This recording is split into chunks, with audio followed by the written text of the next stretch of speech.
ఉద్యోగులకు శుభవార్త చెప్పిన రాష్ట్ర ప్రభుత్వం. ఉద్యోగ, ఉపాధ్యాయ సమస్యల పరిష్కారానికి త్రిసభ్య కమిటీ ఏర్పాటు.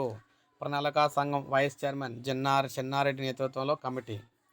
రాష్ట్రంలో ఉద్యోగ, ఉపాధ్యాయ సమస్యల ఉద్యోగ, ఉపాధ్యాయుల సంఘాల ప్రతినిధులు ఇచ్చిన వినతులు పరిశీలించి పరిష్కరించేందుకు 3 సభ్యులతో త్రిసభ్య కమిటీని వేయాలని సీఎం రేవంత్ రెడ్డి నిర్ణయించారు. రాష్ట్ర ప్రణాళికా సంఘం వైస్ చైర్మన్ చెన్నారెడ్డి నేతృత్వంలో JEC chairman retired professor Kodandaram, IAS అధికారి దివ్యను ఇక్కడ ఈ త్రిసభ్య కమిటీలో సభ్యులుగా నియమించారు. ఈ నెల 10వ తేదీన రాష్ట్రంలోని వివిధ ఉద్యోగ, ఉపాధ్యాయ సంఘాలతో సీఎం రేవంత్ రెడ్డి ఎంసీహెచ్ఆర్టీలో ప్రత్యేకంగా సమావేశం అయితే జరిగిన విషయం అందరికీ తెలిసిందే. ఈ భేటీ సందర్భంగా ఆయా ఉద్యోగాలు, ఉపాధ్యాయ సంఘాలు ప్రతినిధులు ఇచ్చిన విజ్ఞప్తుల మేరకు అన్నింటినీ కూడా తీసుకున్నారు. ఈ ఉద్యోగ సమస్యలు పరిష్కరిస్తామని ముఖ్యమంత్రి హామీ ఇచ్చారు. వీటిని పరిశీలించి సాధ్యాలను అదేవిధంగా పరిష్కార మార్గాలను సూచించే బాధ్యతను త్రిసభ్య కమిటీకి అయితే అప్పగించారనమాట.